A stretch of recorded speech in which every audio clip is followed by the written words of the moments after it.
Hi, I'm Rob. And I'm Rob. And this is Ask Rob and Rob. Welcome to Ask Rob and Rob. It's the show where we answer your property questions. And the show, of course, starts with you. So we like to make it really simple for you to send your questions our way. We do. Head over to propertyhub.net/ask. That's propertyhub.net/ask. There, you can leave us a message. You can call us and leave a voicemail if you prefer. Or if you want to write in with your question, we have our wonderful column in the Sunday Times each and every Sunday in the home section. So if you want to get your question in that way, you can as well. Right, it's all aboard for our first question in from James. Hey, Rob and Rob. This is James calling from Cambridge. I live close to the site of the construction of the new Cambridge South station, which should have ample trains running through to London, etc. I'm wondering if you can give me an idea or prediction of what you would anticipate the uplift in value of homes in the area to be. My place is probably 10 or 15 minute cycle ride from Cambridge Central Station, or probably a 40-minute walk. And when the new station is finished, I'll be probably a 5 to 10 minute walk. Is that a significant boost in your opinion, or should it make little to no difference to the prices in the area? Be interested to hear your thoughts. Thank you. James, thank you for your question, a trains question as well. Love it. Right. The exact percentage your property will go up by is 7.64. And the reason I know, no, James, I don't know, and nobody knows, is the real answer. And more on that shortly. But let me give you a helpful answer, because it's likely there will be a change to your property. So something that Rob and I have observed over the many years we've worked in property now is when you see major infrastructure changes to an area, and I would class this as a major infrastructure change to your area, you get two kicks in property prices. One, on the announcement itself, because people go, wow, this is going to be really good for this area. Then in the UK, because it takes us forever to do anything, the project will then take a long time to actually implement, which I'm sure has been the case here.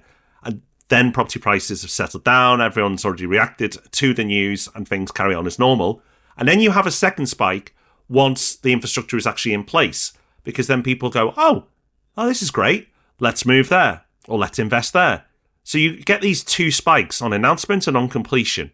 So I feel reasonably confident in saying that once this is complete, it will add value and increase the value to your properties and others in the area, because it'll just be more desirable. Now, by how much is what I cannot answer. And the reason I wanted to come back to this point is be very careful of people who guarantee returns in general. I'm using this as an excuse to address a bugbear of mine. I've seen a lot of adverts recently, a lot of property adverts. And there seems to be a trend of people saying 20 point whatever % of capital growth.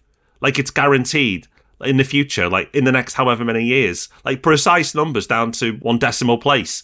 Nobody can tell you with exact certainty what will happen to the property market in the future. Rob and I make predictions all the time, but then we follow it up a year later, and we're pretty good. We do well most years, but I can't remember a year we've ever got it all right. Not once. And we probably never will.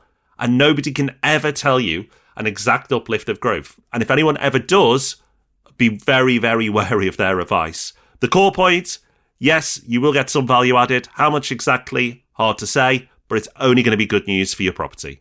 Good luck. Okay, let's have our next question now from Pete. Hey team, Rob and Rob. My name's Pete from Berkshire. I recently sold one of my businesses, so I've got a fair sort of chunk of cash that I wanted to start investing into property, and been trying to do a bit of a deep dive onto whether I need to set up a limited company or do it personally. And from what I can understand, there's a lot of tax implications. I have spoken to my accountant, and there's lots of pros and cons for doing it either way. So should be really interested to hear more on what you recommend with regards to whether to do a mixture of both or to sort of definitely go down the limited company route. Thanks so much. Bye for now. Pete, first of all, congratulations on the sale of your business. That's amazing.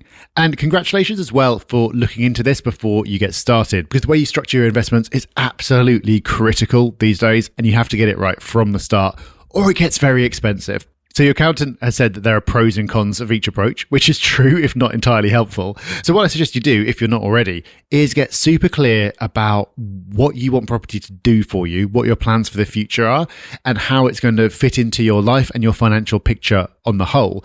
And then go back to your accountant and say, with these objectives, what should I be doing? Because it's true, there's no generic right answer for everyone, but there is a right answer for each individual situation.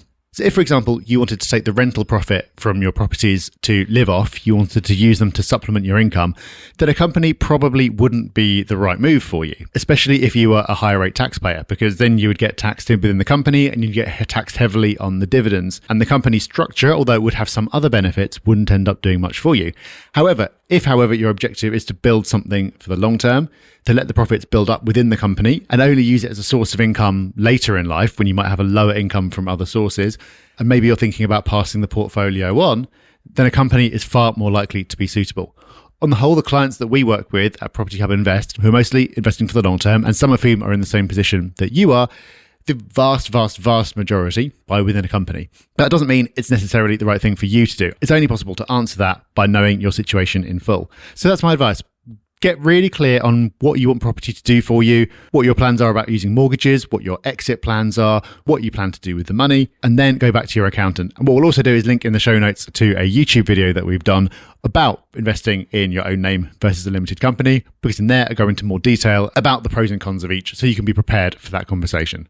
So Pete, hope that helps. You're in a great position. You're at a really exciting stage, starting out in property with a good chunk of cash. So I'm sure it'll be an exciting journey for you, and good luck. Well, that's us done for another week. Thank you for listening. Hope you found that useful. You know what else will be useful? Tuning in on Thursday for the Property Podcast, because we got a great episode lined up for you there. And you can find us in the Sunday Times on Sunday. So until those wondrous events take place, take care, have fun. Bye-bye. Bye-bye.